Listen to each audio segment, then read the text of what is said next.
Hello everyone, welcome to very good academy. Very good একাডেমিতে তোমাদের সকলকে জানাই স্বাগত আর সকলকে জানাই গুড ইভিনিং। কেমন আছো তোমরা? আশা করি তোমরা প্রত্যেকেই ভালো আছো। আজ আমি তোমাদের জন্য গুরুত্বপূর্ণ একটা ক্লাস নিয়ে চলে এসেছি। আশা করব তোমরা প্রত্যেকেই প্রথম থেকে শেষ পর্যন্ত অবশ্যই ক্লাসটি দেখবে। তাহলে চলো আর বেশি দেরি না করে আজকে ক্লাস আমরা শুরু করি। দেখো, 1 নম্বর প্রশ্নে আজকে কি বলেছে? প্র্যাকটিস সেটে একটা সিঁড়ি ভাঙার অঙ্ক দিয়েছে। তাহলে কে কে পারো সিঁড়ি ভাঙার অঙ্ক? যারা যারা পারো তাড়াতাড়ি অ্যান্সারটা কমেন্টে জানিয়ে দাও, আর যারা পারো না আমার সাথে করো। দেখো, আমরা খুব ইজিভাবে করব আর সহজভাবে করব। দেখো, খুব ভালো করে দেখো। তাহলে আমরা এই সিঁড়ি ভাঙা অঙ্কটা কিভাবে করব? আমরা প্রথমে এখান থেকে অঙ্কটা শুরু করবো। ভালো করে দেখো, এই যে 1/5 আছে, কি করব? প্রথমে কি করবে, একটা লিখে নেব, তারপরে কমা দেবো, তারপরে 5টা লিখে নেব। এবার দেখবে ভালো করে, হ্যাঁ, কতগুলো যোগ আছে, 1, 2, 3টে। তার জন্য কি করব, 3খানা ড্যাশ দেব, 1, 2, 3। তাহলে এখানে যে সাইন থাকবে তার জন্য ততগুলো ড্যাশ দেবে। যদি সব কটা মাইনাস থাকতো, এখানে যেহেতু প্লাস আছে তাই প্লাসের জন্য আমরা কি করলাম, 3টে প্লাস আছে তার জন্য 3টে ড্যাশ দিলাম, 1, 2, 3। এবার কি করব, এবার করব হচ্ছে 5-এর সাথে শুধু 1 যোগ করব। 5 আর 1 কত হচ্ছে? 6। এবার আবার 6-এর সাথে 5 যোগ করব। 6 আর 5 কত হচ্ছে? 11। এবার আবার 11-এর সাথে কি করব, 6 যোগ করব। তাহলে বলো 11 আর 6 কত হচ্ছে? 17। বুঝলে কি করলাম? প্রথমে যেমন একটা আছে সেটা লিখে নেবে, তারপরে তলায় 5 আছে, পরে 5 লিখে দেবে। এবার দেখবে কখানা সাইন আছে। এখানে দেখো দেখো, এখানে 1, 2, 3টে যোগ আছে, তার জন্য আমরা লিখলাম 3টে ড্যাশ টেনে নিলাম। এবার কি করবে, এবার প্রথমটার সঙ্গে এই দেখো, প্রথমটার সঙ্গে পরেরটা যোগ করবে। 5 আর 1 6, 6 এখানে বসিয়ে দেবে। তারপরে কি করবে, 5 আর 6 11, 11টা এখানে বসিয়ে দেবে। তারপর হচ্ছে 11 আর 6 17, 17টা কথা বসাবে এখানে। এবার অ্যান্সার কিভাবে হবে? শেষের দুটো দিয়ে। দেখো অ্যান্সার আমরা পাবো এই শেষের দুটো দিয়ে। প্রথমে যেটা আছে 11, দেখো প্রথমে আছে, তাই 11টা উপরে বসাবে, আর 17টা পরে আছে, 17টা নিচে বসাবে। তাহলে আমাদের অ্যান্সার কত হয়ে গেল? 11/17। এটাই হয়ে গেল আমাদের অ্যান্সার। বুঝেছো কত তাড়াতাড়ি করলাম আর কত শর্টকাটে? এরকমভাবেই অঙ্কগুলো করতে হবে, পুরো ফিল নিয়ে, যাতে ফিল আসে অঙ্কগুলো করতে গিয়ে, যাতে অঙ্ক দেখে ভয় না লাগে, অঙ্ককে মানে মনে হবে যে আরও ভালোবাসি অঙ্ককে। আর আমি এমনভাবে করাবো তোমরা অঙ্ককে ভালোবাসতে বাধ্য। আশা করি তোমরা বুঝেছো এই অঙ্কটা। চলো তাহলে এগিয়ে যাই পরবর্তী অঙ্কের দিকে। দেখো 2 নম্বর অঙ্কে কি বলেছে? বলেছে কি, দেখো খুব ভালো অঙ্ক এটা একটা, ভালো করে বুঝবে এই অঙ্কটা, হ্যাঁ, কারণ এই অঙ্কতে অনেকে তোমরা ভুল করে ফেলো, তাই ভালো করে বুঝবে আমি কিভাবে করছি। দেখো বলেছে 1 + x বাই কত 12 ইকুয়াল রুটের ভিতরে কত আছে? 1 + 25/144। তাহলে এই অঙ্কগুলো কিভাবে করবে? দেখো এই অঙ্কগুলো আমরা খুব সহজভাবে করব। তাহলে একবার লিখে নিই, চলো অঙ্কটা একবার একটু লিখে নিই। 1 + x/12 ইকুয়াল √1 + 25 বাই কত হয় 144। তাহলে এবার কি করব? এবার দেখো প্রথমে চলে এটার কাজ করি, প্রথমে এইটুকানি, এখন আপাতত এইটুকানি দেখবো না, প্রথমে আমরা এইটুকানির কাজ করি, কেমন? চলো তাহলে তাহলে এইটুকানি চলো আমরা এই সাইডে করি। এখানে কত আছে, এটা কি কি করবে বলো তো? ভগ্নাংশের যোগ বিয়োগ জানো তো? যদি না জানো আমাকে কমেন্টে জানাবে, আমি তোমাদের সেগুলোও করিয়ে দেবো, কোনো অসুবিধা নেই। সবাই অঙ্ক পারবে, অঙ্ক খুব সহজ একটা জিনিস, সবাই পারবে, তোমরা সবাই পারবে। তাহলে চলো এটা কিভাবে করব? দেখো 1-এর তলায় কিছু নেই মানে কি, 1 আছে তো, আছে তো, কিছু নেই মানে। তাহলে দেখো আমাদের তলারগুলো লসাগু করবো। লসাগু কত দেখো, 12 1-এর লসাগু করলে কত হয়? লসাগু 12ই হচ্ছে তো, তাহলে 12। এবার তলায় যেহেতু লসাগু 12 আছে, এবার কি করব, 1 দিয়ে প্রথমে 12কে ভাগ করবো। তাহলে 12কে ভাগ করলে কত হয়? 12কে 12। এবার এই 12টা কি হবে, 1-এর সাথে গুণ হয়ে যাবে, তাহলে 12কে 12, ওপরে কত বসবে? 12 বসবে, প্লাস দেখো তলায় যেহেতু 12 আছে তাই আমাদের এখানেও তলায় 12 আছে, তো তাই 12ই বসে, এখানে আমাদের কত বসবে, ওপরে যেই সংখ্যাটা আছে যেহেতু তলায় তলায় সেম, তাই আমাদের ওপরে যেটা আছে এক্স, এক্স বসে যাবে। বুঝলে? তাহলে এখানে আমরা কত লিখব, 12 প্লাস এক্স বাই 12। এবার ইকুয়াল দাও, এবার আমরা পরেরটা ভাঙাবো, কেমন? চলো তাহলে এবার তাহলে পরেরটা ভাঙাই। আশা করি এটা বুঝেছো। দেখো তাহলে এবার এটা কি করব, তাহলে এবার দেখো, তাহলে প্রথমে কি করবে, এটাও কিন্তু ভগ্নাংশের যোগ, তাহলে প্রথমে 144 দিয়ে, দেখো একের তলায় কিছু নেই মানে এক আছে, এবার যেহেতু আর একের তলায় থেকে লাভ কি, এক থাকাও যা না থাকাও তাই, তাই চলো আমরা ডাইরেক্ট করে নিই 144 ওকে 144, 144 আর 25 যদি যোগ করি কত হয় দেখো তো, 144 আর 25 যদি যোগ করি কত হচ্ছে, 169 হচ্ছে না? তাহলে আমাদের কি হলো, রুটের ভিতরে হয়ে গেল 169 বাই 144, তাই তো? চলো তাহলে এটা আবার একবার লিখে নিই, 12 প্লাস এক্স বাই 12 ইকুয়াল, এবার বলো এই যে 169 এটা তো কার ভিতরে আছে, রুটের ভেতরে আছে, তো তাহলে 169 বলতে পারবে কার স্কোয়ার? 11 স্কোয়ার কত, 121, 12 স্কোয়ার কত, 144, 13 স্কোয়ার কত, 169। তাহলে আমরা 169-এর বদলে এখানে কত লিখবো, 13 লিখবো। কেন লিখবো, কারণ আমাদের রুটটাকে এখান দিয়ে সরাতে হবে, তাই আমরা 169টা তো রুটের ভেতরে আছে, আর 13 স্কোয়ারই 169, তাই আমরা এখানে লিখবো 13। আর 144 কত বলো তো, 144 এই যে একটু আগে পড়ে গেলাম আমরা, 144 হচ্ছে 12। এবার চলো এবার আমরা কাটাকুটি করি। এ দেখো এটা কি, এটা হচ্ছে আমি বলেছিলাম না, এটা হচ্ছে মহাসমুদ্র। তাহলে দেখো যেহেতু মাঝখানে সমান সমান আছে, তাই আমরা কি ওপর নিচ কাটাকুটি করতে পারবো, তলায় তলায় কাটাকুটি করতে পারবো, কিন্তু কোনাকুনি পারবো না। চলো তাহলে কাটি, তাহলে দেখো এখানে 12 12 কেটে যাচ্ছে, তাহলে আমাদের কি পড়ে থাকছে, 12 প্লাস এক্স ইকুয়াল 13। তাহলে দেখো এবার কি করব, এবার এক্স এক্স 13, 13ই বসিয়ে দেবো এখানে। এই দেখো এই যে 12টা আছে, 12টাকে যদি এই সমুদ্রের এপারে নিয়ে আসি, এই মহাসমুদ্রের এপারে নিয়ে আসি, তাহলে 12টার আগে কি আছে বলো তো, সাইনটা প্লাস আছে, তো এই প্লাসটা কি হয়ে যাবে, মাইনাস হয়ে যাবে। ভালো করে শুনবে, যখন আমরা এপার থেকে ওপারে কিছু নিয়ে যাব তখন আমাদের সাইনগুলোকে খেয়াল করতে হবে, যেহেতু সামনে প্লাস আছে 12-র আগে, তাই এপারে গেলে মাইনাস হয়ে যাবে, তাহলে -12। তাহলে এক্স সমান সমান কত হলো, 13 থেকে 12 বাদ দিলে 1, তাহলে এক্স এর মান কত পেলাম, 1। তাহলে আমাদের অ্যান্সার কত হয়ে গেল, 1। এটাই তো আমাদের অ্যান্সার। দেখো তো অপশান কিসে আছে, অপশান বিতে আছে। এটাই হয়ে গেল আমাদের অ্যান্সার। আশা করি বুঝেছো। ভেরি গুড, খুব ভালো। চলো তাহলে এগিয়ে যাই পরবর্তী অঙ্কের দিকে। দেখো 3 নম্বর অঙ্কে কি বলেছে, এবার বলেছে কি, একটি আয়তক্ষেত্রের দৈর্ঘ্য প্রস্থের দ্বিগুণ, এর পরিসীমা 48 সেমি হলে দৈর্ঘ্য কত? তাহলে কিভাবে করবে এই অঙ্কটা, চলো যারা পারবে তাড়াতাড়ি কমেন্টে অ্যান্সারটা জানিয়ে দাও, আর যারা পারবে না আমার সাথে সাথে তোমরাও করো। দেখো একটি আয়তক্ষেত্রের দৈর্ঘ্য, তাহলে আমরা এখানে একটু লিখে নিই আগে, দৈর্ঘ্য বলে দৈর্ঘ্য, আর এক জায়গায় লিখে নিই প্রস্থ, কেমন?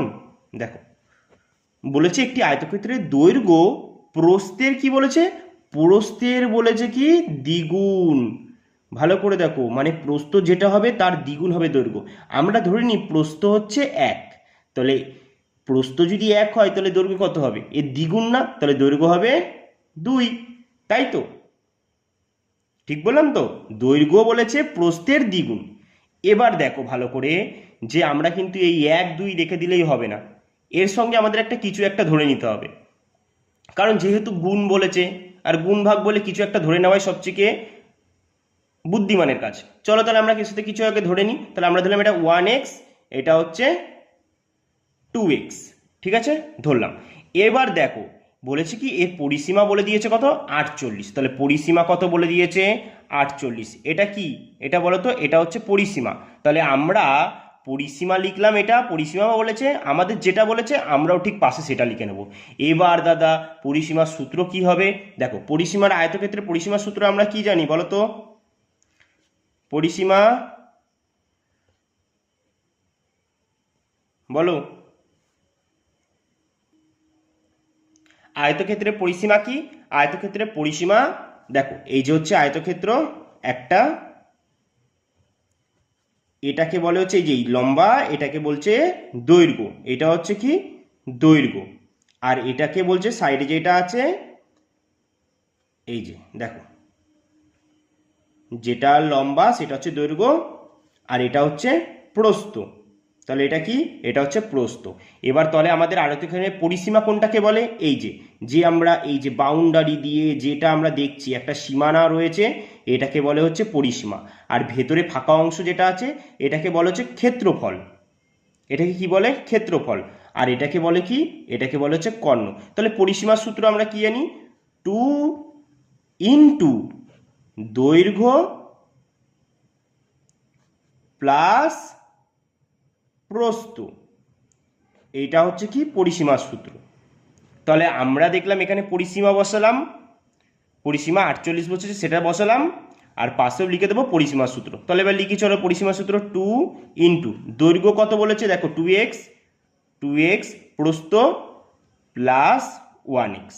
তাহলে দেখো এবার কাটাকুটি করি চলো, 2 দিয়ে 48কে কাটলে, কারণ সমান সমান আছে আমরা জানি এপার ওপার কাটাকুটি যাবে। তাহলে দেখো কত হচ্ছে, 2 দিয়ে 48কে কাটলে কত হচ্ছে? 2 দুগুণি 4, 4 দুগুণি 8। তাহলে কত হচ্ছে বলো বলো বলো কত? তাহলে তাহলে 2x প্লাস 1x, তাহলে যোগ করলে কত হচ্ছে? 3x সমান সমান কত হচ্ছে? 24। 3 দিয়ে কাটলে 3 8 24। তাহলে x ইকুয়াল কত হয়ে গেল?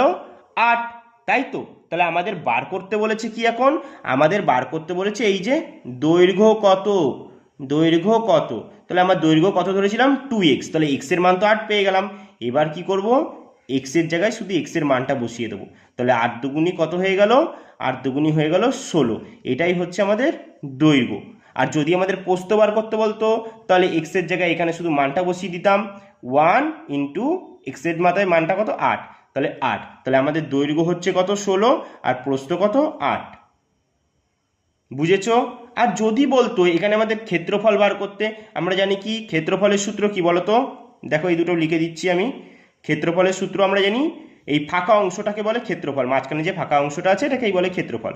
দৈর্ঘ্য ইন্টু প্রস্থ। তাহলে আমরা দৈর্ঘ্য কত পেয়েছিলাম? দৈর্ঘ্য পেয়েছিলাম 16, আর প্রস্থ পেয়েছিলাম 8। এবার গুণ করে দেবে, তাহলে পেয়ে যাবে। বুঝলে তো? আর যদি বলে কর্ণ বার করতে, কর্ণের সূত্রে কি বলতো? কর্ণের সূত্র হচ্ছে কি বলো দেখি, কে কে কর্ণের সূত্র জানো? কর্ণের সূত্র ভালো করে মনে রাখো, কর্ণের সূত্র না জানলেও হয়, যেহেতু সমকোণী ত্রিভুজ হয়ে যাচ্ছে তো সমকোণী ত্রিভুজে বেশিরভাগ টিপিলাইট দিয়ে তোমাদের হয়ে যায়। তাহলে দেখো তবু আমি কর্ণের সূত্রটা বলে দিচ্ছি, রুট দৈর্ঘ্য স্কোয়ার প্লাস প্রস্থের স্কোয়ার। তাহলে আমি কিন্তু 3টে সূত্রই বলে দিলাম, কেমন? এই যে একটা সূত্র কর্ণের, এই যে ক্ষেত্রফলের, এই যে পরিসীমা। আশা করি তোমরা বুঝেছো। তাহলে আমাদের দৈর্ঘ্য কত হয়ে গেল? 16। এই যে দৈর্ঘ্য হয়ে গেল 16। আশা করি বুঝেছো। চলো তাহলে এগিয়ে যাই পরবর্তী অঙ্কের দিকে। দেখো এবার 4 নম্বর অঙ্কে কি বলেছে?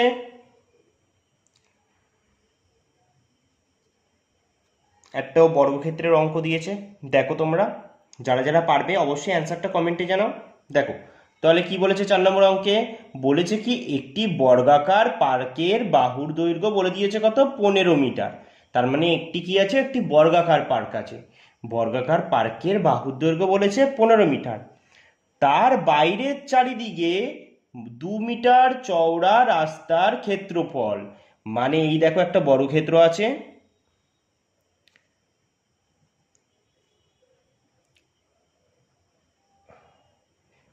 এই একটা বর্গক্ষেত্র আছে, ঠিক আছে?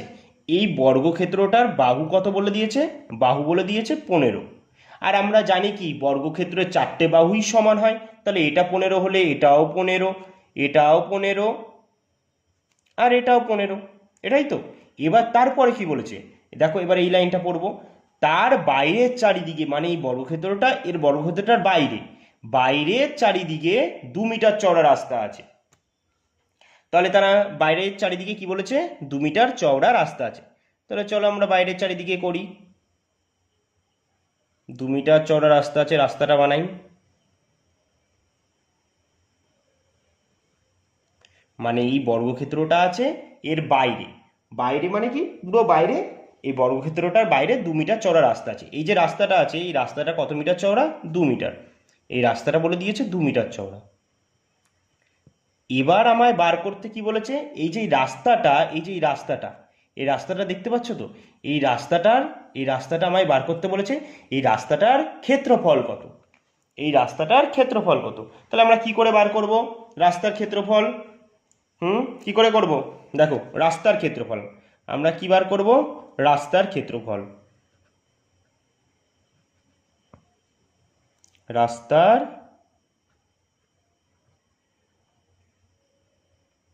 ক্ষেত্রফল কি করে করব তাহলে ভালো করে বুঝবে। হ্যাঁ,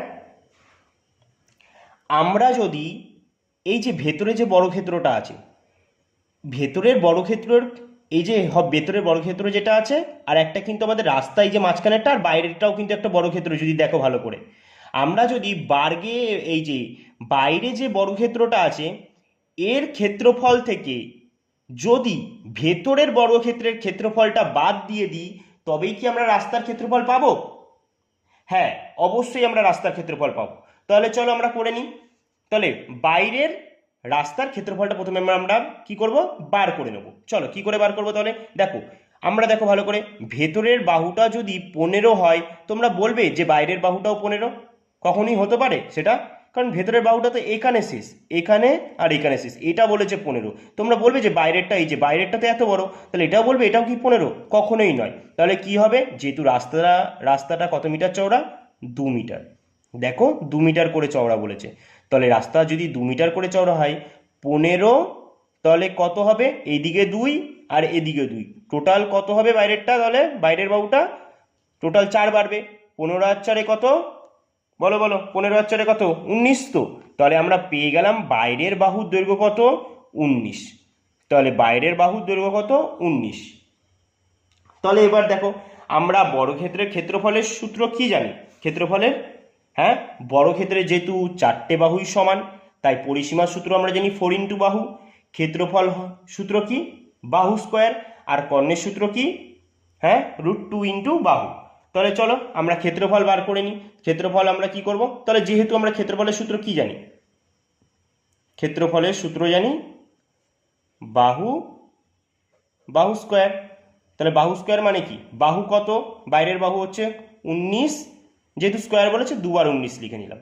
তাহলে চলো আমরা ডাইরেক্ট করবো। হ্যাঁ, তাহলে বাইরের রাস্তার ক্ষেত্রফল কত পেলাম, 19, 2 বার লিখে নিই, ইন্টু 19 মাইনাস, কেন মাইনাস করব, বাইরের বর্গক্ষেত্রর থেকে যদি ভেতরের বর্গক্ষেত্রের ক্ষেত্রফলটা বাদ দিয়ে দিই, তবেই আমরা এই রাস্তার ক্ষেত্রফলটা পেয়ে যাব। তাহলে এবার ভেতরেরটা বার করি। আর ভেতরেরটা কি করব, দেখো ভেতরের তো বাহু হচ্ছে কত, 15। তাহলে ভেতরেরটা যদি করি, এখানেও করব কি, এটা হচ্ছে, ভালো করে দেখো, এটা হচ্ছে বাইরের রাস্তার ক্ষেত্রফল, আমি লিখে দিচ্ছি। আর এখানে যেটা লিখবো সেটা হচ্ছে ভেতরে। তাহলে ভেতরেরটা কত, বাহু 15। তাহলে ক্ষেত্রফলের সূত্র আমরা কি নিই, বাহু স্কোয়ার, 15 × 15। তাহলে বলো 19 স্কোয়ার কত, বলে ফেলো 19 স্কোয়ার কত, 19 স্কোয়ার হচ্ছে 361, ঠিক বলেছো। আর 15 স্কোয়ার কত, 200 কত 25 তো। তাহলে এবার আমরা 361 থেকে 225 যদি বাদ দিই, তাহলে আমাদের কত হচ্ছে, বলো বলো, তাহলে কত হচ্ছে বলো, 361 থেকে 225 যদি বাদ দিই তাহলে কত হচ্ছে, এদিকে দেখো ডাইরেক্ট আমি শেখাচ্ছি, এদিকে 225 আছে তো, 25-এর সাথে যদি আরো 75 দাও তাহলে কত হচ্ছে, 300 না, 75 আর 61 কত হচ্ছে, 75 আর 61 হয়ে যাচ্ছে 136, 136। তাহলে আমাদের যদি বলে এখন রাস্তার ক্ষেত্রফলটা কত, আমরা কি বলবো, এই যে রাস্তার ক্ষেত্রফলটা, এই যে যেটা আমি রাস্তার ক্ষেত্রফল বলছি, এই যে ফাঁকা অংশটা যেখানে আমি এই ঘিজিমিজি দিচ্ছি, সেটা এই ফাঁকা এই অংশটা হচ্ছে রাস্তা, এর ক্ষেত্রফলটা পেয়ে গেলাম কত, 136। তাহলে এটাই কি হয়ে গেল কি আমাদের অ্যান্সার। বুঝেছো? তাহলে চলো এগিয়ে যাই পরবর্তী অঙ্কের দিকে। দেখো 5 নম্বর অঙ্ক কি বলেছে, বলেছে কি একটি বর্গক্ষেত্র এবং একটি সমবাহু ত্রিভুজের পরিসীমা সমান। ভালো করে দেখবে এই জায়গাটা কি বলেছে, পরিসীমা নাকি সমান। তাহলে আমরা চলো একবার পড়ে নিই। তারপর সমবাহু ত্রিভুজের ক্ষেত্রফল আমাদের, মানে এই যে সমবাহু ত্রিভুজটা এর ক্ষেত্রফলটা আমাদের বলে দিয়েছে, বলেছে গেল 16√3। তো বর্গ সেমি হলে বর্গক্ষেত্রের বাহু কত আমাদের। তলে তলে চলো আমরা একটু একে একে অঙ্কটা করে নিই। চলো তাহলে কি করব, প্রথমে একটু বর্গক্ষেত্রটা এঁকে নিই। এই যে আমাদের একটা বর্গক্ষেত্র আর একটা সমবাহু ত্রিভুজ। আচ্ছা বলো তো সমবাহু ত্রিভুজ কাকে বলে? সমবাহু ত্রিভুজ কাকে বলে? সমবাহু ত্রিভুজ যার তিনটে বাহুই সমান, মানে এদিকের বাহুটা আর তলার বাহু তিনটে বাহুই সমান হবে, সেটাকেই বলে সমবাহু ত্রিভুজ। আর আমরা জানি কি বর্গক্ষেত্রেরও চারটে বাহুই সমান হয়। বুঝেছো? এবার দেখো বলেছে এই যে বর্গক্ষেত্র আর এই সমবাহু ত্রিভুজের পরিসীমা সমান। পরিসীমা কাকে বলে? এই যে চারো সাইডে যে বাউন্ডারিটা দেখতে পাচ্ছ এটাকেই বলে পরিসীমা। এই দেখো এদিকে সমবাহু ত্রিভুজের তিন দিকে যে বাউন্ডারি এটাই হচ্ছে কি পরিসীমা। তাহলে এই পরিসীমাটাই নাকি এদের ভিতরে কি বলেছে, সমান বলেছে। এই পরিসীমাটা বলে দিয়েছে কি সমান। সমান মানে এই বর্গক্ষেত্রের পরিসীমা যত হবে নাকি এই ত্রিভুজের পরিসীমাও ততই হবে। তাহলে কি করে করব আমরা? এছাড়া বলতে পারবে যে বর্গক্ষেত্রের পরিসীমা সূত্র কি? আমি কিন্তু এর আগে বলেছিলাম। তাহলে বর্গক্ষেত্রের পরিসীমার সূত্র আমরা কি জানি, দেখো 4 ইন্টু বাহু। 4 ইন্টু বাহু, এটা হচ্ছে কি বর্গক্ষেত্রের পরিসীমার সূত্র। আর যদি বলে সমবাহু ত্রিভুজের পরিসীমার সূত্র কি, 3 ইন্টু বাহু। কারণ এর তিনটে বাহুই সমান, এর চারটে বাহুই সমান, তাই তো এই দুটোই নাকি কি বলেছে, সমান বলেছে। এই দুটোই বলেছে সমান। এবার চলো আর কি বলেছে, আমাদের এখানে সমবাহু ত্রিভুজের ক্ষেত্রফল দিয়ে দিয়েছে। সমবাহু ত্রিভুজের ক্ষেত্রফল কত বলেছে, 16√3। এবার দেখো আমরা শিখেছি কি যে আমাদের যেটা দিয়ে দেবে ঠিক তার সূত্র আমাদের এই সাইডে বসাতে হবে। তাহলে আমাদের কি দিয়ে দিয়েছে, সমবাহু ত্রিভুজের ক্ষেত্রফলের সূত্র। আর সমবাহু ত্রিভুজের ক্ষেত্রফলের সূত্র কি, আমি লিখে দিই তাহলে একটু। সমবাহু ত্রিভুজের ক্ষেত্রফলের সূত্র, সমবাহু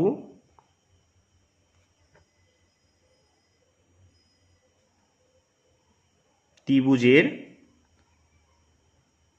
ক্ষেত্রফল। তাহলে সূত্রটা কি, সমবাহু ত্রিভুজের ক্ষেত্রফলের সূত্র কি কেউ জানো? জানলে অবশ্যই কমেন্টে বলো, আমি তো পড়িয়েই দেবো, কোনো অসুবিধা নেই। সমবাহু ত্রিভুজের ক্ষেত্রফলের সূত্র আমরা জানি হচ্ছে দেখো √3/4 ইন্টু বাহু স্কোয়ার। তাহলে আমরা কি শিখলাম আজকে, সমবাহু ত্রিভুজের ক্ষেত্রফলের সূত্র। ক্ষেত্রফল কাকে বলে, এই যে ভেতরে যে ফাঁকা অংশটা আছে এটাকেই বলে ক্ষেত্রফল, বাইরে যে তিন সাইডে যে বাউন্ডারি দেখছো এটাকেই বলে পরিসীমা। বুঝেছো?